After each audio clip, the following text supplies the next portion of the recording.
द्वितीय वर्ष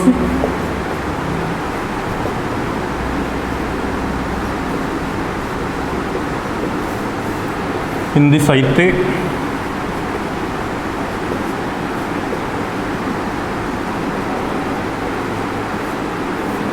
इसमें एक 8 नंबर का प्रश्न आता है अलंकार से संबंधित, जिसमें तकरीबन अपने पाठ्यक्रम में 8 अलंकार है। तो जो प्रश्न है वो अलंकार की परिभाषा, उसके भेदों से संबंधित, उसके 8 जो अलंकार है उनके अलग अलग परिभाषा और उनके उदाहरणों से संबंधित इसमें प्रश्न पूछा जाता है। इसमें सबसे पहले हम अलंकार की इसमें बात करेंगे। तो छोटे रूप में हम देखेंगे कि अलंकार का शाब्दिक अर्थ क्या होता है। अलंकार का शाब्दिक अर्थ होता है आभूषण या गहना।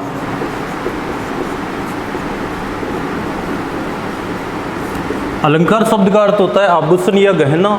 अब इसके अलंकार शब्द के अगर हम टुकड़े करेंगे तो ये 2 शब्दों से मिलकर बना है अलम प्लस कार।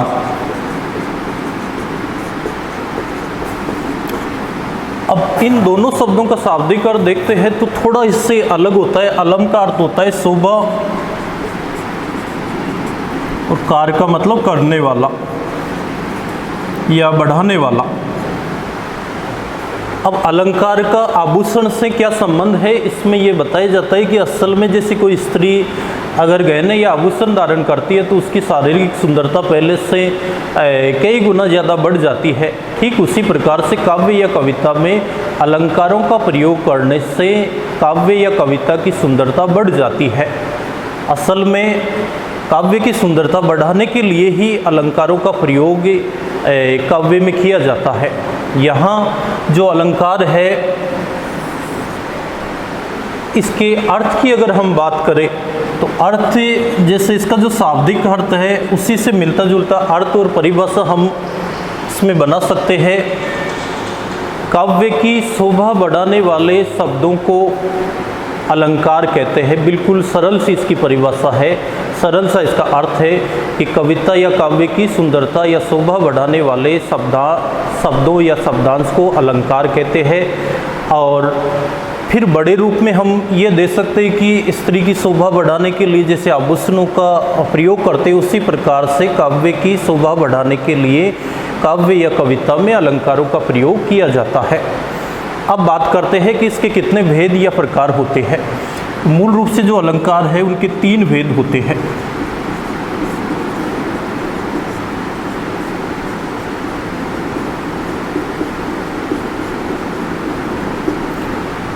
नंबर 1 है शब्द अलंकार।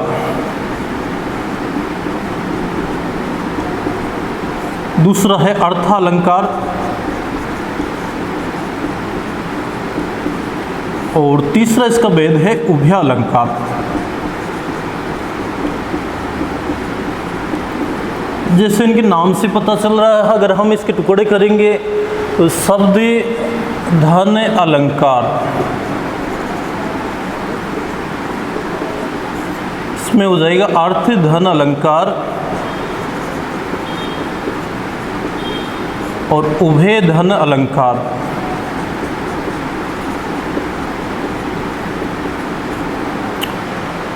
अगर काव्य के शब्द में कोई अलंकार है या काव्य के शब्द में कोई अलंकार निहित है तो उसे शब्द अलंकार के नाम से जाना जाता है।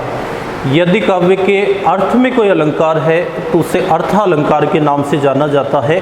और तीसरा इसका जो भेद है उभय अलंकार, इसमें अपने शब्द युगम में 2 शब्द होते हैं, एक होता है अभय और एक उभय।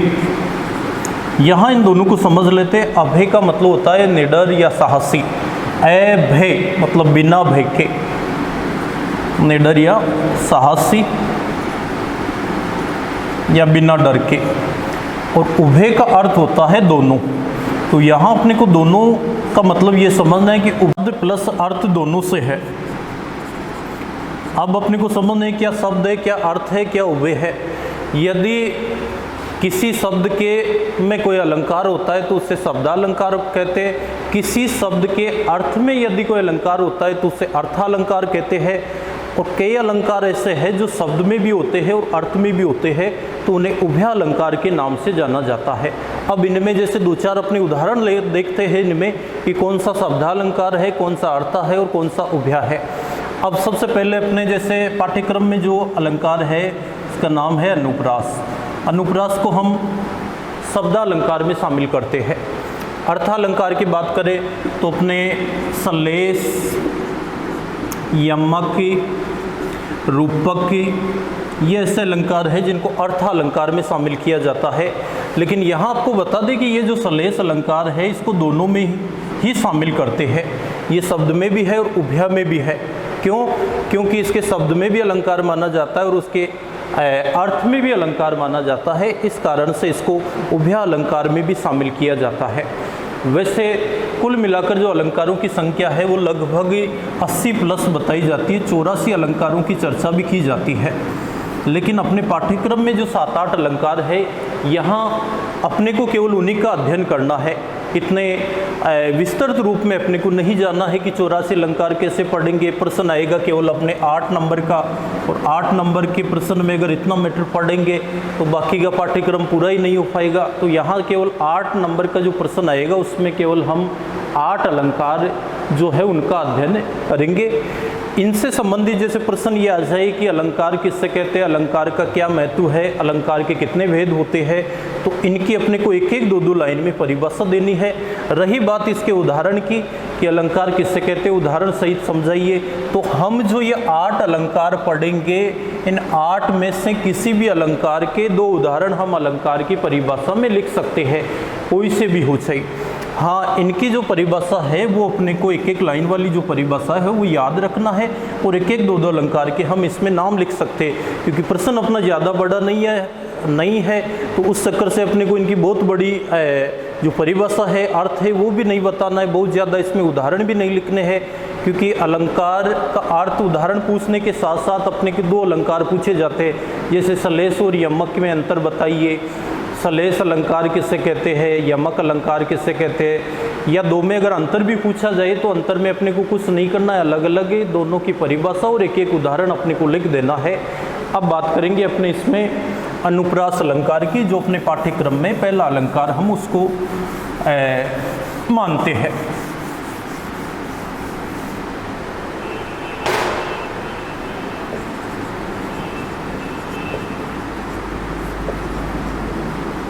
कोई सा भी अलंकार पढ़े सबसे पहले अपने को उसकी परिभाषा तैयार करनी है, और ज़्यादा भी नहीं तो 8 नंबर का जो मैटर है इसमें कम से कम 2 उदाहरण प्रत्येक अलंकार को अपने को तैयार करने हैं।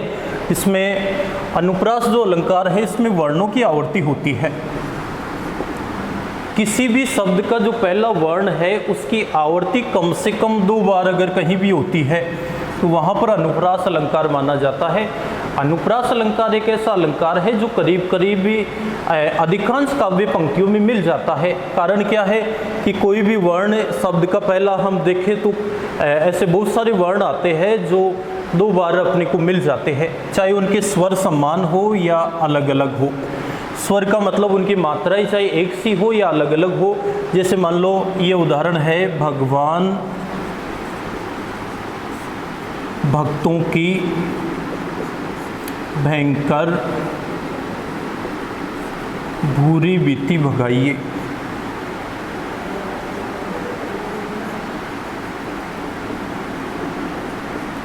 यहाँ अपने को देखना है कि इसमें ये 1, 2, 3, 4, 5, 6 जितने भी शब्द आए हैं सभी में पहला जो वर्ण है वो समान है। जैसे यहाँ पर ब है, ए स्वर है, इसमें ए स्वर है, इसमें भी ए है, लेकिन यहाँ पर जो स्वर है वो बदल गया है, ऊ है, इसमें भी स्वर बदल चुका है। ये मान सकते हैं कि पहले वाले जो शुरू के जो 3 जो वर्ण अपने आए हैं उन्हीं के समान इसमें स्वर है। इनको ये देखना है कि शब्द का पहला वर्ण कम से कम कहीं पर अगर 2 बार आता है तो वहाँ पर अनुप्रास अलंकार निश्चित रूप से होता है, ये समझना है।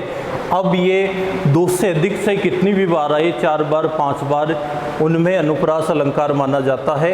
अब इसकी परिभाषा जैसे क्या लिखेंगे कि जब किसी काव्य पंक्ति में किसी वर्ण की आवर्ती 2 या 2 से अधिक बार हो, चाहे उनके स्वर समान हो या असमान, तो उसे अनुप्रास अलंकार कहते हैं। फिर अपने इस उदाहरण की बात करेंगे तो इसमें जो आवर्ती हुई है वो है भय वर्ण की आवर्ती। आवर्ती का मतलब होता है बार बार आना, और बार बार आने में आपको बताया नहीं कि कोई भी वर्ण 2 बार आना चाहिए। इसमें देखेंगे तो भय वर्ण की भगवान में आवर्ती पहला वर्ण, और शब्द का देखना है अपने को सभी में पहला वर्ण, दूसरा तीसरा चौथा वर्ण अगर मिल रहा है सम्मान तो उससे अनुप्रास अलंकार का निर्धारण नहीं होता है। अनुप्रास अलंकार का निर्धारण करता है शब्द का पहला वर्ण जो कम से कम 2 बार आना चाहिए और अधिक चाहे कितनी भी बार आए।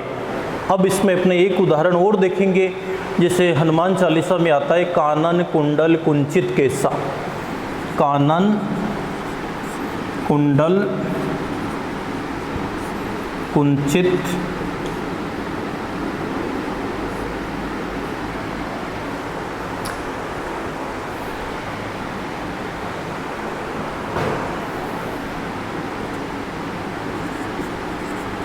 यहाँ देखेंगे तो क वर्ण की आवर्ती इसमें 4 बार हुई है, और स्वर की दृष्टि से अगर देखेंगे मात्राओं की दृष्टि से तो 2 बार जरूर इसमें हम सम्मान बता सकते हैं कि सम्मान स्वर है, बाकी सभी में स्वर असम्मान है। और स्वर के लिए आपको बताया है कि इसमें स्वर चाहे सम्मान हो चाहे असम्मान हो, अपने को केवल शब्द का पहला वर्ण देखना है। अगर वो कम से कम 2 बार मिल रहा है तो वहाँ अनुप्रास अलंकार माना जाता है। परिभाषा में यही लिखनी है कि किसी काव्य पंक्ति में किसी वर्ण की आवर्ती 2 या 2 से अधिक बार हो, चाहे उनके स्वर समान हो या असमान, तो उससे अनुप्रास अलंकार कहते हैं। और कम से कम उसके 2 उदाहरण अपने को इसमें देने हैं। अब इसके बाद में अगला अलंकार हम जो पढ़ेंगे वो है यमक अलंकार।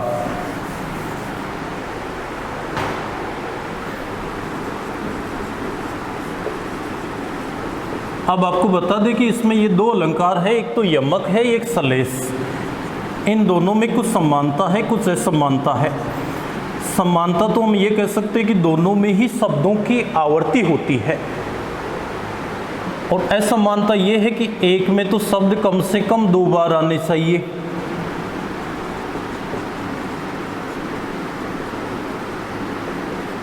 और 2 से चाहे कितनी भी बार आए और हर बार उसका अर्थ अलग अलग अगर हो तो यमक अलंकार होता है। सलेस में क्या है कि कोई शब्द एक ही बार आता है, एक ही बार शब्द की आवर्ती, लेकिन उसका अर्थ अलग अलग होता है। तो इस हिसाब से इसमें शब्द 2 बार आएगा, उसका अर्थ अलग अलग है। इसमें शब्द 1 बार आएगा लेकिन उसका अर्थ 2 या 2 से अधिक बार निकलता है। तो समानता ये कह सकते हैं कि दोनों में शब्द ही निर्धारण करते हैं कि उसमें सलेस अलंकार है या यमक अलंकार। और असमानता हम ये कह सकते हैं कि इसमें तो शब्द के लिए शर्त ये है कि वो कम से कम 2 बार आए, अधिक से कितनी भी बार आए, जितनी बार आएगा उतनी बार यमक अलंकार में उसका अर्थ अलग अलग निकलता है। चाहे शब्द 2 से अधिक बार 5 बार आए 7 बार आए, हर बार उस शब्द का अर्थ अगर अलग होता है, समान शब्द का अर्थ अगर अलग होता है तो वहाँ पर यमक अलंकार माना जाता है। सलेस अलंकार में ये होता है कि कोई शब्द एक ही बार आता है लेकिन उसके अर्थ 2 या 2 से अधिक होते हैं। यहाँ अब एक ही चर्चा करते हैं अपने यमक अलंकार की। पहले इसकी परिभाषा से की बात करते हैं कि यमक अलंकार किससे कहते हैं, यमक अलंकार क्या होता है, यमक अलंकार की पहचान कैसे होती है। तो परिभाषा में अपने को ये लिखना है कि जिस किसी काव्य पंक्ति में यदि कोई शब्द 2 या 2 से अधिक बार आए परंतु प्रत्येक बार उसका अर्थ अलग अलग हो तो उसे यमक अलंकार कहते हैं। या दूसरे तरीके से हम इसकी परिभाषा ये भी लिख सकते हैं कि जहाँ किसी काव्य में शब्द की आवर्ती 2 या 2 से अधिक बार हो, हर बार उसका अर्थ भिन्न भिन्न हो तो उससे यमक अलंकार कहा जाता है। अब इसके उदाहरण की हम जो बात करते हैं कि कैसे इसकी पहचान की जाती है, जैसे कनक कनकते, सो गुनी, मादकता, अधिकाय।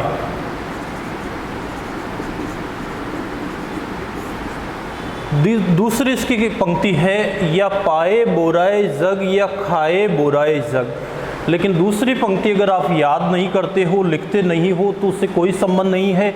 यहाँ पर जो अलंकार का निर्धारण हो रहा है यमक अलंकार का, वो ये कनक शब्द कर रहा है। और इसके लिए मान लो अगर हमने एक ही काव्य पंक्ति लिखी है तो भी अपना उत्तर बिल्कुल सही है, कहीं इसमें कोई गड़बड़ी नहीं है। क्योंकि आपको बताया था कि यमक अलंकार में कोई शब्द समान शब्द 2 या 2 से अधिक बार आना चाहिए। यहाँ पर देखेंगे तो एक बार ये कनक, ये दूसरी बार ये कनक, लेकिन दोनों बार इसका जो अर्थ है वो अलग अलग निकल रहा है। इसी कारण से इस काव्य पंक्ति में जो है वो यमक अलंकार माना जाता है। अब पहला जो कनक है इसका अर्थ है सोना या स्वर्ण, और दूसरा जो कनक शब्द है इसका अर्थ है धतूरा। अब सोना और धतूरा से क्या संबंध है, इसमें यह है काव्य पंक्ति पर अगर चर्चा करें तो इसका मतलब ये है कि जब किसी व्यक्ति को बहुत अधिक ही अचानक अगर स्वर्ण या सोने की प्राप्ति हो जाती है तो उसकी स्थिति पागल के समान हो जाती है। ठीक उसी प्रकार से जब कोई व्यक्ति धतूरे का सेवन कर लेता है तो उसकी स्थिति भी पागल के समान हो जाती है, क्योंकि इनको तो केवल शिव जी ही धारण कर सकते हैं। ठीक है, उनका भी सावन का महीना चल रहा है, उनके तो अगर धतूरा चढ़ाएंगे, खिलाएंगे, पिलाएंगे, क्योंकि उन्होंने तो विष तक धारण कर लिया है, तो धतूरे का जहर कोई ज़्यादा असर नहीं करता है। लेकिन एक आम व्यक्ति, अपने जैसे व्यक्ति अगर धतूरा खा लेंगे तो निश्चित रूप से पागल हो जाएंगे।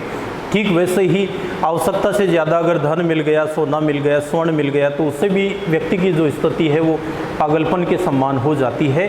ये काव्य पंक्ति अब यहाँ ये बात दर्शा रही है। तो अपने को जो सीखने की बात है, काव्य पंक्ति का अर्थ आपको आता है नहीं आता है, क्या बता रही है, उससे मतलब नहीं है। अपने को मतलब केवल इस एक काव्य पंक्ति से है कि ये आपको 100% याद होनी चाहिए। अगर ये याद है, परिभाषा के साथ आपने लिख दी, तो ये मान लो कि ये ऐसे चैप्टर है जिनमें नंबरों की जो कटौती है वो भी बहुत कम होती है।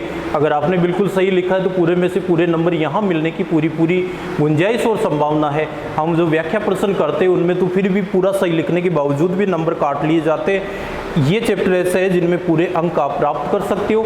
तो अपने को सही तरीके से इनकी परिभाषा और ये उदाहरण अपने को ये ध्यान में रखना है।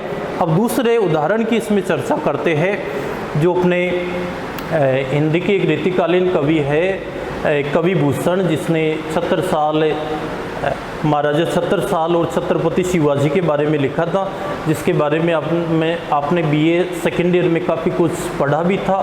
उससे संबंधित एक उदाहरण लेते हैं कि शिवाजी के डर से जो शत्रु पक्ष के अर्थात जो मुगलों की जो स्त्रियां थी, औरंगजेब और उनके मंत्रियों की, सामंतों की, वो शिवाजी के डर से अपना राज परिवार घर सब छोड़कर अपने प्राण बचाने के लिए अपने परिवार के साथ जंगलों में, पहाड़ों में भटक रहे थे। तो उस समय कवि भूषण ने उस परिस्थिति को लेकर एक कविता लिखी थी। उसमें से अपने एक पंक्ति लेते हैं, जो बिल्कुल सरल सी एक पंक्ति, आराम से याद भी हो जाती है, जो है जे 3 बेर खाती थी ते 3 बेर खाती है। 2 बात है, एक वर्तमान की और एक भूतकाल की, क्योंकि यहाँ थी आ रहा है, यहाँ है। एक तो पहले की परिस्थिति बताई जा रही है यहाँ पर, और एक ही बाद की परिस्थिति। अब सबसे पहले अपने को ये देखना है कि इसमें ये खाती शब्द भी 2 बार आ रहा है, लेकिन खाती का तो दोनों बार अर्थ एक ही है, खाना। अब 2 बार शब्द इसमें 3 बेर ये 2 बार आ रहा है, और दोनों बार इसका अर्थ अलग अलग है, इसलिए यहाँ इसमें यमक अलंकार है। अब 3 बेर के 2 क्या अर्थ निकल रहे हैं वो अपने को देखने हैं।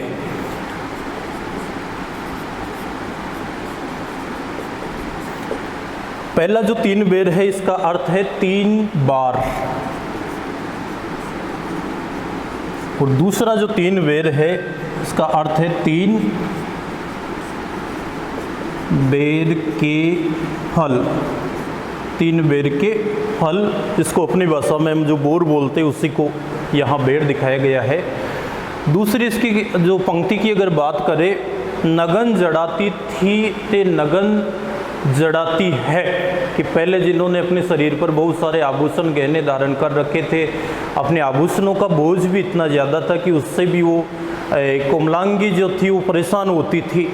अब वो जो पहाड़ है, पत्थर है, उनमें अपने प्राण बचाने के लिए भटक रही है। तो यहाँ पर ये 3 बेर जो शब्द है इसकी 2 बार आवर्ती हुई है और यही निर्धारण कर रहा है कि यहाँ यमक अलंकार है, क्योंकि 2 बार ये शब्द आया है, दोनों बार इसका अर्थ अलग अलग निकल रहा है। तो यमक अलंकार में अपने को ये ध्यान रखना है कि कोई भी शब्द कम से कम 2 बार आए और उसका अर्थ अलग अलग निकले तो वहाँ पर यमक अलंकार होता है। एक इसका उदाहरण है सारंग ले सारंग पूग्यो सारंग आयो। तो इसमें ये सारंग शब्द जैसे 7-8 बार आता है, हर बार इसका अर्थ अलग अलग निकलता है, बहुत कठिन है, लेकिन ये दोनों उदाहरण ऐसा है जिनको हम आराम से इसमें याद कर सकते हैं परिभाषा के साथ। जैसे परिभाषा इसकी तुरंत याद कर सकते हैं, वैसे इसके उदाहरण भी हम सरलता से तैयार कर सकते हैं।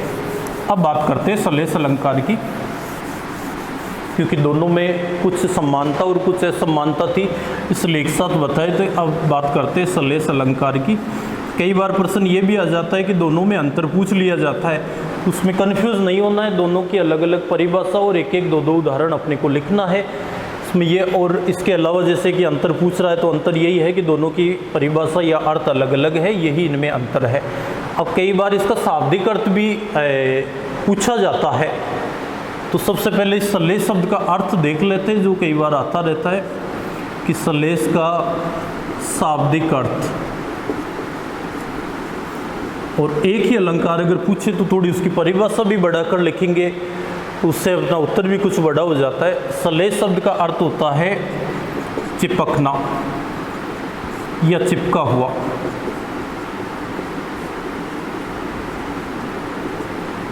अब क्या चिपकना है, क्या चिपका हुआ है, न कोई फेविकोल है न कोई गोंद है, क्या चिपका हुआ क्या चिपकना है, ये चिपकना है अर्थ का चिपकना, ये चिपकना है अर्थ का चिपकना। अब अर्थ का चिपकना क्या है कि जैसे इसकी परिभाषा ये है कि कोई शब्द एक ही बार आता है लेकिन एक शब्द के अनेक अर्थ चिपके हुए होते हैं, मतलब एक शब्द के कम से कम 2 अर्थ और 2 से अधिक कितने भी उसके शब्द के अर्थ निकल सकते हैं। तो वहाँ अलग अलग अर्थ हम जो निकाल रहे हैं वो शब्द के अर्थ चिपके हुए हैं, उसी के आधार पर इस अलंकार का नाम पड़ा है सलेस अलंकार। परिभाषा में हम ये भी लिख सकते हैं कि सलेस का शाब्दिक अर्थ होता है चिपकना या चिपका हुआ। अब इसकी परिभाषा की बात करते हैं कि जब किसी काव्य या काव्य पंक्ति, दोनों में से कैसे भी हम इसमें लिख सकते हैं, कोई शब्द एक ही बार आए परंतु उसके 2 या 2 से अधिक अर्थ निकले तो उसे सलेस अलंकार कहते हैं। कोई शब्द एक ही बार आए परंतु उसके 2 या 2 से अधिक अर्थ निकले तो उसे सलेस अलंकार कहते हैं। अब इसके उदाहरण की बात करते हैं हम कि कौन से शब्द में क्या क्या अर्थ चिपके हुए हैं। पहला इसका उदाहरण है बलिहारी नरपकूप की गुण बिन बूंद न दे। बलिहारी नरप कूप की गुण बिन बूंद न दे। अब यहाँ पर ये जो शब्द है गुण, ये सलेस अलंकार का निर्धारण कर रहा है। कई बार क्या होता है कि पूरी काव्य पंक्ति का अर्थ नहीं पता है, या ये ज़रूरी भी नहीं, क्योंकि सब तो एक ही बार देखना, एक बार बहुत सारे शब्द आ रहे, लेकिन बहुत सारे जो शब्द आ रहे हैं सब शब्दों का अर्थ अलग अलग ही है। बलिहारी जैसे न्यौछावर होना, कुर्बान होना, नर्प राजा, कूप मतलब कुआ, लेकिन ये ऐसा शब्द है जो एक ही बार आया है परंतु इसके 2 अर्थ निकल रहे हैं और यही गुण शब्द इसमें ये निर्धारण कर रहा है कि यहाँ पर सलेस अलंकार है। अब इसके 2 अर्थ क्या निकल रहे हैं। गुण का एक अर्थ है राजा के संदर्भ में, राजा के संदर्भ में, इस गुण का अर्थ है गुणवान। गुण शब्द के यहाँ पर 2 अर्थ निकल रहे हैं। काव्य पंक्ति को देखेंगे तो ये 2 अर्थ निकल रहे हैं, एक तो नर्प, नर्प मतलब राजा के संदर्भ में, एक कूप, कुएं के संदर्भ में। तो यहाँ हम बात करेंगे पहले राजा के संदर्भ में। राजा के संदर्भ में इसका अर्थ है गुणवान और कुएं के संदर्भ में इसका अर्थ है रस्सी। अब राजा के संदर्भ में गुणवान इसका मतलब ये है कि राजा अगर गुणवान होगा तो निश्चित रूप से वो अपनी जनता की भलाई के बारे में, उसके अच्छे बुरे के बारे में सोचेगा। और राजा अगर जनता को सही तरीके से समझने वाला नहीं होगा तो एक कहावत है अपने हिंदी में कि यथा राजा तथा प्रजा, जैसा राजा वैसी प्रजा। तो राजा के अनुसार ही उसकी प्रजा होगी। अगर राजा गुणवान होगा तो निश्चित रूप से उसकी जनता भी काफ़ी सक्षम होगी, काफ़ी उन्नतिशील होगी। दूसरा, कुएं की बात करते हैं। कुएं में आजकल तो काफ़ी बहुत सारी तकनीकी आ गई कि कुएं से बाहर पानी निकालने के, लेकिन एक काल ऐसा था कि जिस समय कुएं से पानी निकालने का अगर कोई साधन था तो वो थी रस्सी। रस्सी के बिना जो है वो पानी नहीं निकाल पाते थे। आज की जैसे नहीं कह सकते कि मोटर है, ट्यूबवेल है, उनसे जो है वो बिना कोई रस्सी डाले अपने आप ही कि पानी बाहर आ रहा है। लेकिन उसमें भी जो मशीन है, यंत्र है, वो हमें कुएं की गहराई तक लगाना पड़ता है। तो यहाँ पर इस गुण शब्द के दो अर्थ अपने सामने आए हैं, एक गुणवान है और एक रस्सी। अब दूसरे उदाहरण की इसकी बात करते हैं। दूसरा इसका जो उदाहरण है अपने सलेश अलंकार का,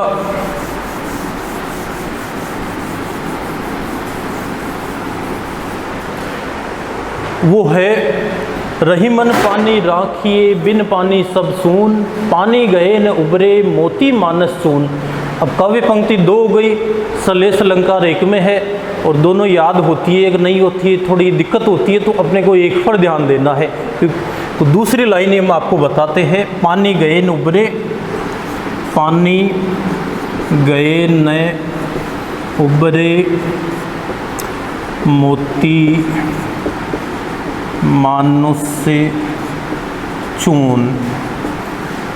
अब इसमें भी शब्द देखेंगे बहुत सारे आ रहे, लेकिन सभी का अर्थ एक एक ही है। केवल एक ऐसा शब्द है जिसके अर्थ एक से अधिक है और वो शब्द है इसमें पानी शब्द। पानी शब्द के यहाँ तीन अर्थ निकल रहे हैं, एक मोती के संदर्भ में, एक मानस, मानस मतलब मनुष्य के संदर्भ में, और एक चून, चून मतलब एक आटा, और एक चूना जो पहले मकान बनाते थे सीमेंट से पहले चूने से, उसके संदर्भ में। तो पहले देखेंगे पानी का के तीन अर्थ। अब तीन अर्थ कौन कौन से हैं? सबसे पहले मोती के संदर्भ में,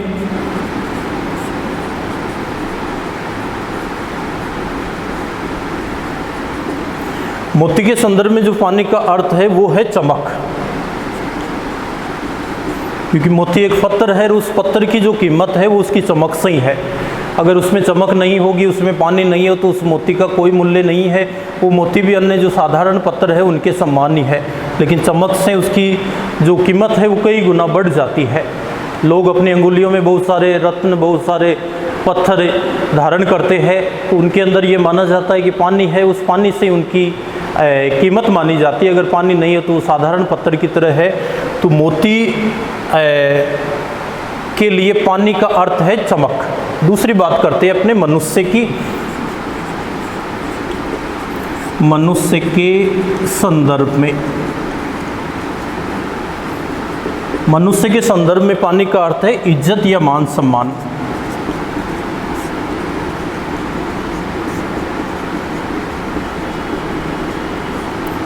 क्योंकि इज्जत के बिना मनुष्य की कोई कीमत नहीं है, मनुष्य का कोई महत्व नहीं है। ये इज्जत और मान सम्मान ही ऐसा है मनुष्य के जो हर जगह उसका वर्चस्व, उसका महत्व बनाए रखते हैं। क्योंकि अपने कहावत है कि उतर गई लोई तो क्या करेगा कोई। लोई का मतलब ही इज्जत ही है। अगर ये बेइज्जत इंसान एक बार हो जाता है तो उसका कोई महत्व नहीं होता है। इसलिए कई बार हम ये भी बोलते हैं कि उसका तो पानी मर गया। पानी मरने का मतलब ये होता है, मुहावरे का अर्थ ये होता है कि असल में वो बिल्कुल बेइज्जत हो गया। एक मुहावरा हम ये पढ़ते हैं कि पानी पानी होना, उसका अर्थ भी ये हो जाता है लज्जित होना, शर्मिंदा होना, बेइज्जत होना। तो कुल मिलाकर यहाँ पानी का मतलब इज्जत या मान सम्मान है। जो हम पानी रोज़ जो पीते हैं अपने शरीर को चलाने के लिए, उससे भी कई गुना ज़्यादा उसके जीवन में महत्व होता है इज्जत और मान सम्मान का। इसलिए इस पानी को भी बचा कर रखना है। यही हमें अंत समय तक नहीं, जीवन समाप्त होने के बाद तक भी मनुष्य का अगर वर्चस्व बना रहता है, उसका महत्व बना रहता है, तो वो उसकी इज्जत और मान सम्मान के कारण ही है। अन्यथा मरने के बाद में उसका कोई महत्व नहीं है और जीवित रहते हुए भी उसका कोई महत्व नहीं है। केवल इज्जत ही उसको महत्व और प्रतिष्ठा दिलाती है। अब बात करते हैं चून। चून का अर्थ यहाँ पर हम दो लेंगे, एक तो आटा और चूना के संदर्भ में। आटा है, अगर उसमें पानी नहीं डालेंगे तब तक हम उससे रोटी नहीं बना सकते, हम उसको तैयार नहीं कर सकते रोटी बनाने के लिए। ठीक वैसे ही आजकल जो सीमेंट से हम मकान बनाते, किसी समय चूने से मकान बनाते थे, और अगर वो चूना नहीं है तो पत्थर और ईंट का कोई महत्व नहीं होता था। तो यहाँ पर विशेष इसका अर्थ नहीं है केवल साधारण जल ही है इसका अर्थ साधारण सही, लेकिन साधारण भी असाधारण तब बन जाता है जब इस जल के बिना इनका काम नहीं चलता है। तो यहाँ बात करेंगे अपने सलेश अलंकार में, ये पानी शब्द आया है। इस पानी शब्द के हमने जो 3 अर्थ निकाले हैं, एक मनुष्य के संदर्भ में, एक मोती के संदर्भ में और एक चून के संदर्भ में।